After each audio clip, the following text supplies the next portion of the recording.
Javs, aka Javatronia. And Mechatronus, aka Nex. It's the Alt.Geeks Show and Tell. Okay, so today, as you see here, we have our Powerglides, and really we have third-party figures for Powerglide. We wanted to share with you what we've done, where we've come from with this figure in our collection. So these are X Transbots, X1 Glider in the alt mode, the jet mode right now. And then we have Wildchild, who's also made by X Transbots that we made into our custom Powerglide. Yeah, we got this figure over 3 years ago. We customized him a while back, and we've been just kind of hanging out, waiting to see if Hasbro released an official version of Powerglide. And they released the Combiner Wars one, but we'll show you later why we're still using this one as our placeholder for the character in our collection. Yeah, so we have our Wildchild that we actually purchased first because at the time there just wasn't a suitable figure for Powerglide yet. And they had originally looked for the glider version, but he was hard to attain at the time, in excess of $100, $130 or something when we were looking. Yeah, and Wildchild is just a retool of glider anyway. So he was white and I believe like navy blue, retooled into being the character Bad Boy or something like that. But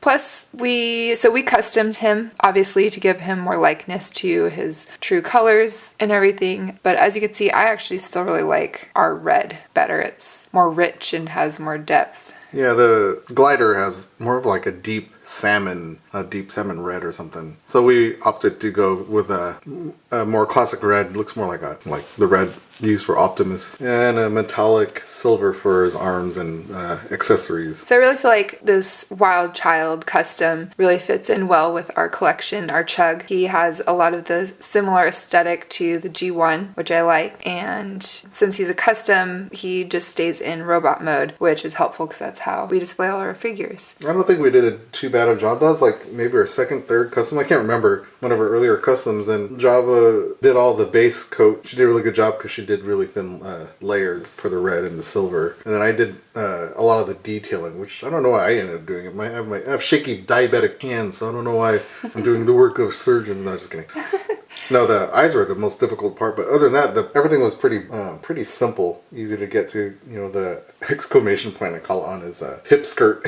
that one took a little finesse. Other than that, everything was pretty straightforward. Yeah, it was actually a lot of fun because it was still in our first year and a half or so of collecting, and we were really getting into customizing and making things work for us the way we wanted to be able to fit into our collection properly. Had a lot of fun learning how to paint and re-custom. Yeah, big shout out again to my big brother who Autobot Prime, because he does a lot of his own customization and modifications and makes toys of his own, so figured we'd give it a shot. Yeah, and we didn't do too shabby. And what's cool is my brother gave us this second X Transbot glider last year, I believe, so now we have a stunt glider. So when we're doing pictures and stuff, if it's no close-ups and it's just for alt modes and stuff, we'll just use the stunt glider. Yeah, because we don't really want to wear off the paint from our custom.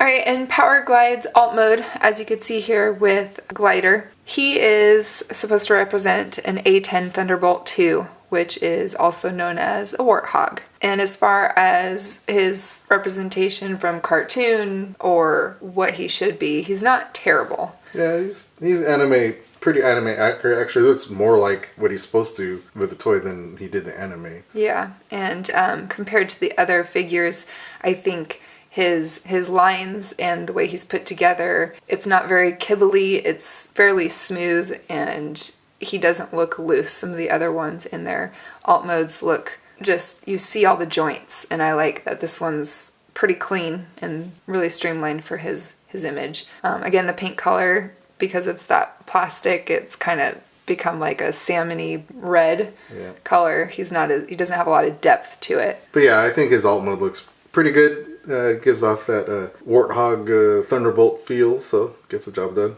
Sure does. It'll work for when we need him. All right, so we transformed the glider. Stunt glider to bot mode so we can share with you articulation. So we can start with the head. He basically has, so he could have 360, no tilting or anything, just on a swivel. And then shoulders are on a ball joint. A bit loose sometimes. Yes. It kind of pops off once in a while if you over articulate them. Yeah, especially this side. Kept dislocating his shoulder. And then his elbow is also on a ball joint, so it's mostly just swinging.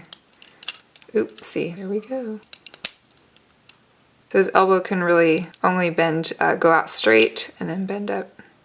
He gets a little tilting in it, so I don't know if that's really a swivel, but he gets that, and no wrist articulation. No waist articulation, and legs are kind of goofy. Legs, he has a very minimal outward swing, and then forward. He is definitely limited in leg movement. No backward movement. No backward movement. He has a knee swivel, and his knee bent, and then his foot is on a ball joint, so you get all sorts of articulation. When his foot is more flat though, you don't get as much of that tilt. So yeah, his articulation is pretty limited, but you can get some decent poses in robot mode, but you know, let's be honest, Powerglide he wasn't known for his physical agility or anything. No, he was definitely more known as his alt mode being a lot more maneuverable in the air as a jet, not as a robot figure, so it works. Yeah, pretty cool. Yeah. Alright, and here we have our Wildchild, aka Powerglide, with some fellow Autobots for comparison. Yeah, we have a couple lines. We've got some classics and some Titan returns. Power of the Prime. Optimus Prime is the KVB Voyager Optimus. He's Voyager scale. A little on the taller side of Voyager. He's about almost the same height as Springer, I think. Maybe not. But anyway. Yeah, so he fits in really well, I think. You know, to his head, he might be a little smaller on the deluxe side, but he still stands pretty tall. His lines are pretty long, so, you know, he doesn't seem too short, other than with, like, Moonracer and Warpath, he seems just a little bit tiny. He supposedly being a mini-bot, he scales pretty good. But yeah, until Hasbro comes out with a better scaling Powerglide, this one's going to be our placeholder, just for reference. We don't have the official mold for Powerglide for the Combiner Wars, I believe it was, for Powerglide, but for scale comparison, we have Viper, who is the same mold as the Powerglide, the Combiner Wars Powerglide. So that's how small Combiner War Powerglide would be. Well, thanks for joining us on our show and tell of X-Transbot's Wildchild. And to our custom Powerglide, he's pretty sweet. He is sweet, and I'm pretty happy with him. Unless something comes out to take his place that is equal or better, he will be our stand-in. Yeah, so if you're looking for a decent chug Powerglide, you know, look out for one of these guys. Bad Boy's cheaper than Glider, so yeah, keep an eye out. And we're noob customizers, so, you know, this one was pretty easy, so yeah. You can definitely get yours to be the same, you know, if you want to go the cheaper route, or whatever you can get your hands on. For real. Yeah. Alright guys, thanks for hanging out. Talk to you guys later. Goodbye. Ciao.